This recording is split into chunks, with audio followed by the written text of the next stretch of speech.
அனைவருக்கும் வணக்கம். Astro mind therapy அன்புள்ளங்கள் அனைவரையும் இந்த புதிய வீடியோவில் சந்திப்பதில் பெரும் மகிழ்ச்சி அடைகிறேன். 2026ஆம் ஆண்டு இந்த புத்தாண்டு வாழ்த்துக்களையும் ஆசிர்வாதங்களையும் தெரிவித்துக் கொண்டு இப்போ புத்தாண்டு பலன்களை இண்டிவிஜுவல் ராசிக்கு பார்க்க போகிறோம். இந்த வீடியோவில் மகர லக்னம் அண்டு மகர ராசி அன்புள்ளங்களுக்கு இந்த 2026 எப்படி இருக்க போது, அவங்களுக்கான அறிவுறுத்தல் என்ன அப்படிங்கிறத இந்த வீடியோவில் பார்க்க போகிறோம்.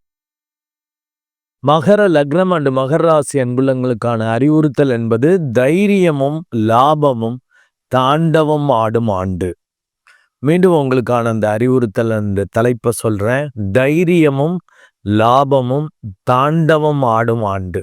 ஆக ஓவர் கான்ஃபிடென்ட்ல வேலை பார்ப்பீங்க, ஸ்ட்ராங்கா இருப்பீங்க, நல்லா இருக்கும், நல்ல லாபமும் வரும் உங்களுக்கு. சிறப்பான ஆண்டு தான். ஏற்கனவே நான் இந்த 2026க்கு இந்த 12 ராசிகளையும் 3 ரேங்க்குள்ளே கொடுத்துருப்பேன். அதில் மகர லக்னம் மகர ராசிக்கு 2வது ரேங்க் கொடுத்துருப்பேன். இப்போ இந்த இதில் எத்தனை சதவீத நன்மைகளை அனுபவிக்க போகிறீங்க அப்படின்னாக்க 60% நன்மைகளை நீங்கள் அனுபவிக்க போகிறீங்க. ரொம்ப நல்லா இருக்கு. மெடிடேட் பண்ணிக்கணும். எந்த வகையில் தான் இந்த 40% சிக்கல்கள் வரும் அப்படிங்கிறத பார்க்க போகிறோம். இப்போ 3ஆம் இடம் சனி பகவான் இருக்கிறது சூப்பர்.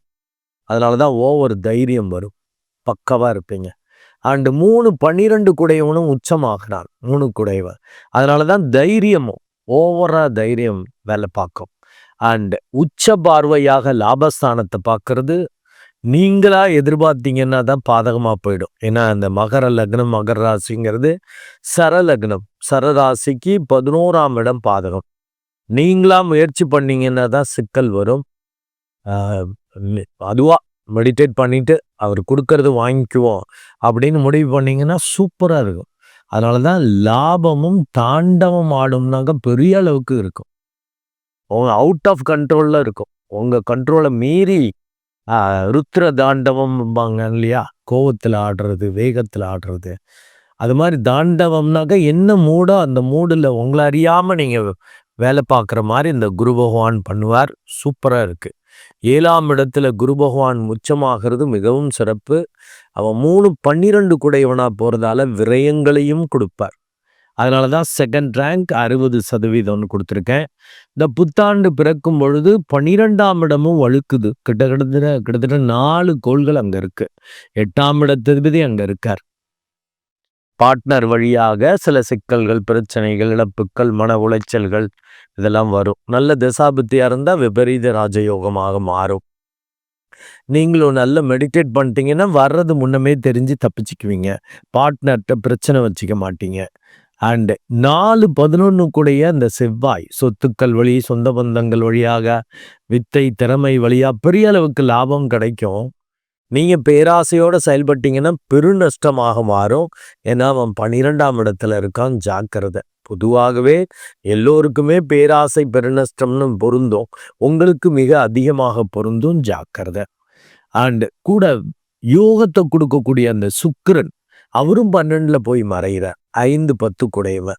அண்டு 6-9 குடையவன், வெற்றி அண்டு பூர்வ பாக்கியத்துக்குரியவன், அவனும் 12ல் போய் மறைகிறான். ஆக விரயம் அதிகமாகிறதால் தான் 60% நன்மைகள்னு சொல்லிட்டேன். 2nd ரேங்க்னு கொடுத்துருக்கேன். ஏன்னா ராகு கேதுவும் சரியில்லை. சனி பகவான் சூப்பர், குரு பகவானும் சூப்பராக இருக்கார், நல்ல பலன்களை தருவார். பட் ராகு கேது சரியில்லை, 12ஆம் பாவம் கெடுது. ஸோ அதனால் பெரிய அளவுக்கு இந்த ஆண்டு பார்ட்னர்த்தை, குடும்ப உறுப்பினர்களாக இருக்கட்டும், நெருங்கியவர்களாக, நட்புக்களாக, இல்லை பிஸ்னஸ் பார்ட்னர்ஸ், இவங்கள்ட்டெல்லாம் பிரச்சனை வச்சுக்கக்கூடாது. சூழல் வழியாக, பார்ட்னர் வழியாக தான் பல சிக்கல்களை சந்தித்து மன உளைச்சல்களை அனுபவிப்பது, இல்லாட்டி விரயங்களை அனுபவிக்கிற மாதிரி ஆகிடும். ரொம்ப கவனமாக இருக்கணும். ஓவர் கான்ஃபிடென்ட்டில் ஓவர் ஆடிடக்கூடாது. என்னதான் இருந்தாலும் உங்கள் லக்னாதிபதி சனி பகவானாக இருப்பதால் நீங்கள் ஒரு வேலைக்கார மனோபாவத்தில் தான் இருக்கணும். பெரிய ஊங்கக்கூடாது. அது பிரச்சனையை ஏற்படுத்தும், விரயத்தை வரவழைக்கும். அப்படியே ஒன்றும் தெரியாதவங்க மாதிரி இருந்துகிட்டே பெருசாக சாதிக்கலாம். 7ஆம் இடத்ததிபதியான அந்த சந்திரனும் உச்சமாக இருக்கிறார். அப்போ மற்றவங்களுக்கு தான் வெயிட் ஏறுது. நீங்க கம்முன்னு இருந்துட்டீங்க, முறிவு, பிரிவு வராதபடி நடந்துக்கிட்டீங்க அப்படின்னா, பெரிய அளவுக்கு அதிர்ஷ்டம் மத்தவங்க வழியா, சூழல் வழியா உங்களுக்கு கிடைக்கும். ஏன்னா 7ஆம் இடத்ததிபதி 5ல வந்து உச்சமாகுறாரு. 5ஆம் இடத்துல இருக்க கோள் நல்லது செய்யும். பெரிய அளவுக்கு நல்ல பலன்களாக சந்தோஷமா அனுபவிக்கிற மாரி வரும். எப்ப சந்தோஷம் கெடும்? கூட இருக்கிறவங்கள்ட்ட பிரச்சனை பண்ணிக்கிட்டா தான். குடும்பத்துல அந்த பார்ட்னர், குடும்ப உறுப்பினர்கள் இவங்கள்ட்ட பிரச்சனை பண்ணீங்கன்னா குடும்பம் கெடும். ஏன்னா ராகு அப்படி கெடுப்பார். நீங்க பண்றது, பேசுறது வச்சுட்டு வரக்கூடிய அந்த பார்ட்னர், அது பிசினஸ் பார்ட்னரா இருக்கட்டும், லைஃப் பார்ட்னரா இருக்கட்டும், நெருங்கிய நட்புக்களாக இருக்கட்டும், அவங்க முறிவு, பிரிவுன்னு கேட்கிற மாரி ஆகும். ஐய்யய்ய! இவன் ஓவரா ஆடுறான்ப்பா, இவன் கூட இருந்தா சரிப்பட்டு வராது. அப்படின்னு விலகுற மாரி ஆகும். 2026ஆம் ஆண்டு கொஞ்சம் கூட இருக்கிறவங்கள கெடுத்துக்காம, மத்தவங்களோட இணைந்து செயல்படுற மாரி, செலவுல ரொம்ப சிக்கனத்த, அவசியமான செலவுகள தான் செய்யணும். ஓவர் கான்ஃபிடென்ட்ல, ஓவர் ஆடம்பரத்துல, திமிருல, ஏதோ ஒரு குருட்டு தைரியத்துல, அப்படிலாம் நீங்க செலவுகள செஞ்சீங்கன்னா, பின்னாடி வருந்துவீங்க. அந்த செலவுகள திரும்ப அவசியமான தேவைகளுக்கு பணம் இருக்காது. இல்லாட்டி செலவுக்காக பெரிய அளவுக்கு கடன வாங்கி செஞ்சீங்கன்னா, அந்த கடன உங்களால அடைக்க முடியாது. அதனால நல்லா மெடிடேட் பண்ணிக்கங்க. வர்றது முன்னமே தெரியும். இந்த விபரீத ராஜயோகத்த ஏற்படுத்த அந்த புதன் பக்கவா வேலை பார்ப்பார். ஆச்சரியமாக வெற்றிகள். இந்த மறைந்த புதன் நிறைந்த பலனை தருங்கிறது உங்களுக்கு பொருந்தும். ஏன்னா இந்த விபரீத ராஜயோகம் ஏற்படும். ஆனா அவன் 9ஆம் இடத்ததிபதியா வர்றதால மெடிடேட் பண்ணிட்டாக்கா அந்த நல்லது நடக்கும். அப்புறம் இது கோச்சார ரீதியான பலன்கள். அப்ப 25, 20, 25% தான். மீதி 75, 80% உங்க பிறப்பு ஜாதகம் தான்ட்ட. அந்த தசாபுத்தி தான்ட்ட. அப்ப 25% அ நிகர 25% நன்மைகள்ல கிட்டத்தட்ட 60 கிடைக்கிற மாரி இருக்கு. மெடிடேட் பண்ணிட்டீங்கன்னா, முழுமையா கிடைக்கிற மாரி மாறும். ஏன்னா நிதானமா செயல்படுவீங்க. பேசுறது, செலவு பண்றதுல கவனம் இருக்கும். இந்த குரு பகவான் பக்காவா இருக்கார். இந்த சனி பகவான் ஆக்சுவலா 27/7/2026 அன்று வக்ரம் பெறார். ஆக 7 மாதங்கள் ஓரளவு அதிரடி காட்டலாம். 8வது மாசத்திலிருந்து, அதாவது 7வது மாசம் கடைசியிலே 27/7/2026ன்னு அதிலேருந்தே அடுத்த ஒரு 5 மாதங்கள் ரொம்ப கவனமா இருக்கும். 8, 9, 10 அதாவது ஆகஸ்ட் முதல் டிசம்பர் வரை இந்த ஆண்டு தேவையில்லாம அ கெடுதல்கள், பிரச்சனைகள் வர்றதுக்கான வாய்ப்பு உங்க முயற்சிகளால், உங்க ஓவர் கான்ஃபிடென்ட்டால இழக்கிற மாரி ஆயிடும். தயவு செய்து மெடிடேட் பண்ணிக்கங்க. ஏன்னா அறியாமையால் ஓவரா ஆடுவீங்க. இப்ப செவ்வாய் வேற ஒரு சில மாதங்கள்லயே உச்சமாவார். பெரிய பாதகங்கள வரவழைச்சுக்குவீங்க. ரொம்ப கேர்ஃபுல்லா இருக்கணும். 2வது ரேங்க் 60%ன்னு உங்களுக்கு சொல்லியிருக்கிறது இந்த குரு அண்ட் சனி பகவானால. ஆனா ராகு கேது நெகட்டிவா தான் கொடுப்பார். 12ஆம் பாவமும் அதிகமா வலுக்கிறது. நிம்மதி, சந்தோஷம், தூக்கம் கெடும். அதிக விரயம், அதிக விளைச்சல், அலைச்சல் கிடைக்கிறது. அப்படி இருக்கும். அதனால ரொம்ப அந்த சூழல்ட்ட அட்ஜஸ்ட் பண்ணிக்கங்க. பார்ட்னர்ட்ட சிக்கல் வராதபடி வச்சுக்கங்க. அப்பதான் நல்லது. இந்த விபரீத ராஜயோகமா மாறும். இந்த அளவுக்கு நான் நினைக்கலைங்க. ஏதோ பயந்துகிட்டே ஓரளவு தான் செஞ்சேன். ஓவர் கான்ஃபிடென்ட் வந்தாலும் அடக்கி வாசிச்சேன். ஆனா ஆச்சரியமா ரிசல்ட் வந்துச்சு. சூப்பரா இருந்துச்சு அப்படின்னு சொல்ல முடியும்.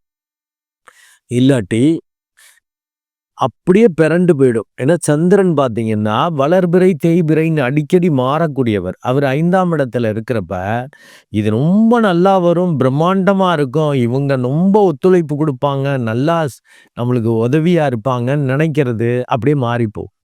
அவங்க அப்படியே ஆப்போசிட்டா கெட்டவங்களா மாறுவாங்க. ரொம்ப கெட்டவங்க அப்படி இப்படின்னு பயந்து விலக்கி விட்டு அவங்கள்ட்ட பகைமை பாராட்டிட்டு இருந்தவங்க, ரொம்ப நல்லவங்களா மாறுறதுக்கான வாய்ப்புகள் உண்டு. அதனால மெடிடேட் பண்ணிக்கங்க. இந்த உள்ளுணர்வு சரியாக வேலை பார்க்கும். 8ல இருக்கிற கேது இந்த அக்கல்ட் சயின்ஸ் எல்லாம் புரிய வைக்கும். வருவதை உங்களுக்கு முன்னமே உணர்த்தும். ஆச்சரியங்கள பார்க்க முடியும். இல்லாட்டி தேவையில்லாம ஓவர் கான்ஃபிடென்ட்ல ஆடி, கூட இருக்கிறவங்க, குடும்ப உறுப்பினர்கள், பெரிய அளவுக்கு லாபத்தை கெடுத்துக்கிற மாதிரி, பேரை கெடுத்துக்கிற மாதிரி இந்த ராகு கேதும் பண்ணுவாங்க. மீதி 4 கோள்களும் பண்ணுது. அதனால தான் மெடிடேட் பண்ணிக்கணும் அப்படிங்கிறேன். இந்த லக்னாதிபதி, ராசி அதிபதியும் கடைசி 5 மாசம், 8ஆவது மாசம், அதாவது 7ஆம் மாசம் லாஸ்ட்லயே 27ஆம் தேதியே 2 நாள் முன்னாடியே ஆரம்பிச்சிடுறாரு. 8ஆம் மாசத்துலேருந்து அவரும் வக்ரம் பெறப்ப ஒரு குடிகாரரை போல பிஹேவ் பண்ண வைப்பாருன்னு நான் பல வீடியோஸில் சொல்லியிருக்கேன். அது என்னென்ன பண்ணும்? உங்கள் புத்தியை கெடுக்கும்.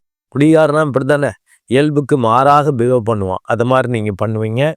அண்டு அதனால பேரு புகழ் மரியாதையை கெடுத்துக்குவீங்க. பெரியவங்க, தந்தை போன்று உள்ளவர்கள், அதிகாரத்தில் உள்ளவர்கள், அரசியல்வாதிகள், இவங்கள்ட்ட பிரச்சனையை பண்ணிக்குவீங்க. பெரிய அளவுக்கு அதனால் அலைச்சல், மன உளைச்சல், நிம்மதி இல்லாத தன்மையை அனுபவிக்கிற மாதிரி ஆகிடும். நல்லா மெடிடேட் பண்ணிட்டீங்களா, அட்ஜஸ்ட் பண்ணிட்டு போடுவீங்க. பெருசாக ஆட மாட்டீங்க.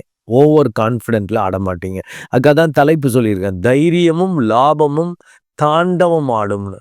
ஓவர் பந்தா போடக்கூடாது. இல்லை, எல்லா அவனரும் நீங்கள் செய்கிறீங்கன்னு நினச்சாதான் பிரச்சனை. அதுக்காக தான் அஸ்ட்ரோமைண்ட் தரப்பு அன்புள்ளங்களை படித்து மெடிடேட் பண்ணிக்கங்க. ஏன்னா அப்போ சமநிலை வரும். நம்ம செய்கிறோன்னு அந்த நடப்பு வராது. எல்லா அவனருள் அப்படின்னு அப்படி மனசை சமநிலையில் வச்சுக்குவீங்க. பெருசாக கிடைச்சதால இந்த மாதிரி தாண்டவம் ஆடுறது, கூத்தாடுறதும் பண்ண மாட்டீங்க. ஏதாவது சின்னதாக சர்க்கல்கள், பிரச்சனைகள், முறிவு பிரிவு வர்றப்ப அப்படியே நொந்து போய் அப்படியே வீழ்ந்துடவும் மாட்டீங்க. விழுந்தாலும் டக்குன்னு எழுவீங்க. மெடிடேட் பண்ணால் அந்த சமநிலை, அந்த பேலன்ஸ்டு ஸ்டேட் வந்துடும். அப்போ இந்த கேது ஆச்சரியமான இந்த விபரீதமான ராஜயோகங்களை கொடுக்கறதுக்கு ரெடியாக இருப்பார். புதனும் பண்ணுவார், கேதுவும் பண்ணுவார். மெடிடேட் பண்ணிக்கங்க, ஆச்சரியமான ரிசல்ட் வரும். நல்ல தசாபுத்தி மட்டும் இருந்துச்சு, நான் ஃபஸ்ட் ரேங்கே சொல்லிக்கலாம். உங்களுக்கு இப்போ நான் செகண்ட் ரேங்க்கு 60% தானே சொல்லியிருக்கேன். கோச்சார ரீதியாக கொஞ்சம் சரியில்லை, ஓரளவு தான் நன்மையை தரும் அப்படின்ட்டு இருக்கு. நன்றி அன்புலங்களே. மீண்டும் உங்களுக்கு அந்த அஸ்ட்ரோமைண்ட் தெரபி அன்புலங்களுக்கு புத்தாண்டு வாழ்த்துக்களையும் ஆசீர்வாதங்களையும் தெரிவித்துக் கொண்டு உங்களிடமிருந்து விடைபெறுகிறேன். நன்றி, வணக்கம்.